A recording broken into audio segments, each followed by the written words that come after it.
오늘 말씀은 요한복음 17장 11절로부터 18절 그리고 25절로 27절 말씀입니다. 우리 함께 읽겠습니다. 예수께서 베드로더러 이르시되 검을 집에 꽂으라. 아버지께서 주신 잔을 내가 마시지 아니하겠느냐 하시니라.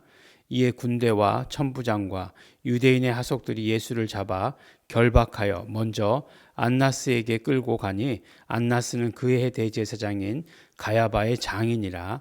가야바는 유대인들에게 한 사람이 백성을 위하여 죽는 것이 유익하다 권고하던 자라라. 시몬 베드로가 또 다른 제자 하나가 예수를 따르니 이 제자는 대제사장과 아는 사람이라. 예수와 함께 대제사장의 집 뜰에 들어가고 베드로는 문 밖에 섰는지라.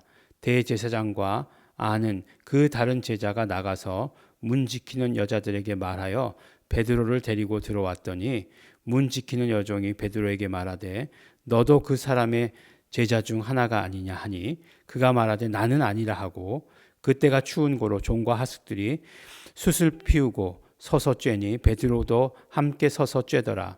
시몬 베드로가 가서 불을 쬐더니 사람들이 묻되 너도 그 제자 중 하나가 아니냐. 베드로가 부인하여 가로되 나는 아니라 하니 대제사장의 종 하나는 베드로에게 귀를 베어 버리운 사람의 일가라. 가로되 내가 그 사람과 함께 동산에 있던 것을 내가 보지 아니하였느냐. 이에 베드로가 또 부인하니 곧 닭이 울더라. 아멘. 네, 계속해서 요한복음 18장이죠. 네, 요한복음 18장이죠. 18장은 우리가 읽은 게 18장입니다. 그 예수님께서 이제 붙잡히시는 장면, 이제 어제 말씀 가운데 나온 것들에 이어서 계속되는 사건입니다. 근데 이제 이제 예수님께서 붙잡히실 때 오늘 말씀과 같이 군대와 천부장과 유대인의 하속들이 예수를 잡아 결박했다라고 이렇게 얘기하고 있어요. 그래서 뭐 예수님이 붙잡히시는 것이 그냥 몇 사람 와서 붙잡아 간 것이다라고 이렇게 생각할 수 있겠지만 굉장히 많은 병력들이 동원되어서 예수님을 붙들러 왔다는 거예요. 이들에게 있어서 이제 역사적으로 그런 소요가 많았기 때문에 그런 밀란 같은 것들이 많이 일어났었기 때문에 그런 것들을 두려워했기 때문이다라고 이렇게 말씀드렸습니다. 그리고 예수님은 누구세요? 뭐 굉장히 막 그냥 그 사람들에게 인기가 있으셨잖아요. 그래서 인기가 있으셨기 때문에 당연히 많은 사람들이 와서 천부장도 왔다는 것은 어제도 말씀드렸지만 천부장 개인 자격으로 온 것이 아니라 그 군대를 데리고 왔다라고 이렇게 이야기하는 거죠. 그 군대를 데리고 왔다라고 이렇게 말씀하고 있습니다. 그래서 이제 예수님을 이제 붙잡았죠. 근데 그 가운데 어떤 일이 있었죠? 이제 그 베드로가 칼을 그냥 꺼내더니만 휘둘렀죠. 근데 이제 귀를 대제사장 말고의 귀를 베어버리고 말지 않았습니까? 또 예수님께서 그것을 치유해 주시면서 오늘 말씀과 같이 검으로 선자, 그러니까 검을 집에 꽂으라. 아버지께서 주신 잔을 내가 마시지 아니하겠느냐라고 이렇게 이야기하시는 거예요. 그렇게 해서 인간적인 그런 생각과 인간적인 행동이 끼어들었을 때 하나님의 일을 이루는데 방해된다라고 이렇게 말씀하는 거죠. 예. 우리 같으면 뭔가 우리가 애쓰고 힘써서 하나님의 일을 하시는 것에 도움이 되기를 원하는데 가만히 있어라. 너 하는 것 하나님의 일에 방해된다라고 이렇게 오히려 말씀을 하십니다. 그러면서 이제 그 하도 오래전에 얘기했던 거기 때문에 잊어버렸겠지만 이제 예수님께서 발을 씻기시면서 얘기했었을 때에 막 그냥 베드로가 이야기했죠. 막 예수님께서 이제 죽으시러 간다 이렇게 얘기하니까 그럴 수 없습니다. 그냥 이렇게 얘기하지 않았습니까? 제자로서의 참 어떤 면으로 보면 좋은 모습이죠. 근데 예수님께서 뭐라고 말씀하셨죠? 그때 닭이 울기 전에 3번 부인한다 이렇게 말씀하지 않으셨습니까? 근데 그 본문을 오늘 우리가 읽었는데 그 본문이 이렇게 중간에 떨어져 있어요. 중간에 이제 그 대제사장 그 안나스의 집에 가서, 그러니까 안나스는 그 해의 대제사장의 가야바의 장인이다라고 이렇게 얘기했는데 결국 대제사장이라고 하는 것은 그 해의 대제사장은 제비를 뽑게 되어 있잖아요. 그리고 그 제사장 가문에서, 그러니까 제사장 집안이 따로 있었던 거죠. 그 제사장 집안에서 뽑게 되어 있는데 안나스가 그 장인이었고 이제 가야바 그러니까 더 훨씬 더 그 가문 가운데에서 높은 위치에 있던 어른인 것을 우리가 알 수 있는 거죠. 그래서 그에게 먼저 끌고 가는 것을 보게 되는 것입니다. 그랬더니 그 안나스가 뭐라고 얘기했냐면 한 사람이 백성을 위해서 죽는 것이 유익하다라고 이렇게 말했던 사람이에요. 그러면 우리는 얼른 생각하기를 예수님의 그렇지 예수님의 십자가 대속이지. 근데 이게 너무나 중의적인 의미를 가진 게 결국 그런 어떤 소요를 일으켜서 결국 로마를 두렵게 하느니 한 사람으로 붙잡아 가지고 그런 모든 소요를 잠잠케 하면 서로 좋다라고 이렇게 얘기한 거였다는 거예요. 그래서 이제 이제 예수님께서 드디어 이제 붙잡히셨습니다. 말씀드렸지만 모든 주도권이 예수님께 있었어요. 왜 예수님께 있었냐? 하나님의 일을 이루시기 위해서다라고 하는 것을 말씀하십니다. 근데 이제 베드로가 이제 그다음에 이제 이야기가 나오죠. 베드로의 이야기가 나오는데 그 대제사장 그 집들에 이제 예수님께서 붙잡혀 계시고 신문 받으시는데 그 시몬 베드로와 또 다른 제자 하나가 이렇게 따라갔다라고 이렇게 이야기하고 있습니다. 다른 제자들 다 흩어졌는데 두 명만 이제 그 안에서 무슨 일이 일어나는가 굉장히 궁금했던 것 같아요. 그래서 따라갔다는 거예요. 그래서 따라갔는데 이제 그 앞에 문 지키는 여종이 베드로를 보고 이야기했죠. 이 사람의 제자 중 하나다라고 이렇게 얘기한 거예요. 근데 분명히 예수님께 질문할 때 뭐를 이제 질문하냐면 뭘 가르쳤느냐? 교훈과 그 다음에 제자들에 대해서도 물어봤거든요. 근데 이제 이제 제자가 이렇게 오니까 어떻게 되겠습니까? 완전히 뭐 예수를 잡아 죽이는 분위기에 그 제자 하나쯤이야. 뭐 아무것도 아닌 거죠. 그래서 막 그 제자면 이제 붙들려고 이렇게 한 거죠. 근데 베드로가 아니라고 이렇게 처음에 부인을 합니다. 그리고 두 번째로 이제 불을 쬐는데 사람들이 알아보는 거죠. 사람들이 알아보고 너 그 제자 중에 하나가 아니냐? 그랬더니 베드로가 아니다라고 이렇게 얘기해요. 근데 세 번째 결정적으로 누가 얘기했냐면 대제사장 중에 하나로 베드로에게 귀를 떼어 버려온 사람의 일가라 친척이라는 거잖아요.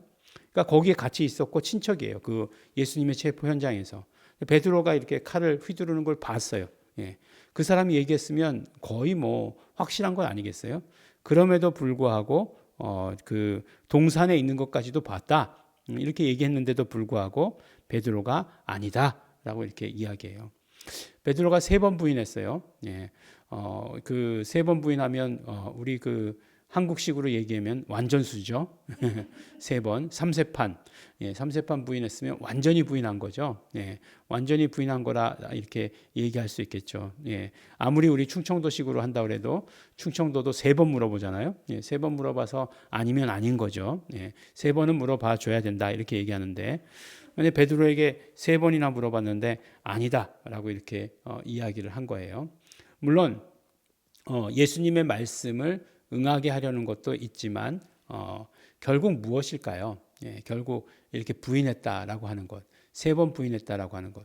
결국 그래서 이 3번 부인한 거를 예수님께서 나중에 요한복음 21장에 나오는 그 말씀처럼 베드로를 다시 회복시키시지 않으시면 정말 다시 어떤 복음의 일을 할 수 있는 그런 용기가 나지 않을 것 같다는 그런 생각을 합니다. 그렇지만 또 이 베드로의 모습을 보면서 어떤 생각이 드냐면 누구나 다 베드로의 모습과 같지 않을까? 예, 그런 생각을 하게 돼요. 우리는 다 누구나 다 베드로의 모습 같지 않을까라는 생각을 하게 됩니다. 실제로 우리 역사 가운데에서도 예수님을 부인한 사람 많았어요. 예, 뭐 신사참배 거부한 사람이 몇 사람 안 되는 거예요. 예, 주기철 목사님 같은 분 몇 명이에요. 몇 명이고 나머지는 다 부인했어요. 그러면 신앙의 순수성을 다 잃어버린 거니까 하면 안 되는 건가? 예. 그런 생각 우리가 해볼 때 있지 않습니까? 하면 안 되는 건가? 예. 그런 생각을 해볼 때가 있어요. 그렇지만 예수님께서 베드로를 또 그렇게 3번이나 부인한 베드로를 쓰시는 이유는 또 뭘까? 라고 하는 것을 생각해 보면 그래요. 복음은 무엇에 초점이 있냐면 용서받는 것에 초점이 있어요. 어차피 죄인이에요, 우리는. 그리고 그 죄의 속성들이 계속 드러나요. 그렇기 때문에 의인인 척 해봐야 소용없어요.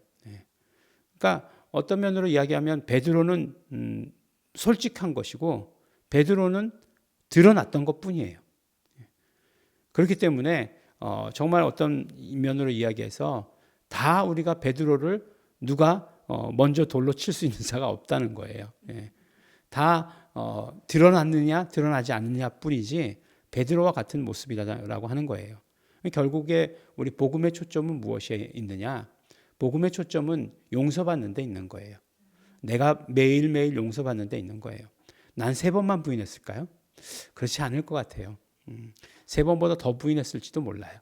그럼에도 불구하고 오늘 또 예수님께 나와서 나는 예수님의 용서를 의지합니다 라고 하는 게 오히려 더 복음적이고 신앙적이고 신앙인이 해야 될 모습이다라고 이렇게 생각해요. 우리가 신앙인이라 하면서 예수를 따른다 하면서 아닌 척하는 것, 나는 의인인 척하는 것, 이거 바람직하지 않다고 생각합니다. 오히려 솔직하게 내가 예수님을 모른다 했습니다. 부인했습니다.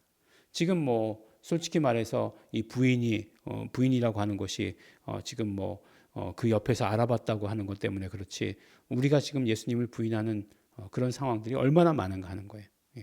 솔직히 말하면. 그래서 3번 부인한 베드로의 모습을 굳이 이렇게 성경에서 기록한 것은 나중에 회복시켜 주시려고 라고 이렇게 말할 수도 있겠지만 그러나 베드로의 모습이 곧 우리 모습인 것을 우리가 깨달아야 된다라고 이렇게 생각합니다. 그래서 언제나 예수님을 따르는 예수님을 의지하는 예수님의 용서를 경험하는 우리 모두 되어야 할 것입니다. 기도하겠습니다. 하나님 아버지 감사합니다. 오늘도 우리는 예수 그리스도께 용서받지 못하면 살지 못하는 존재인 것을 이 시간 고백하고 또 고백합니다.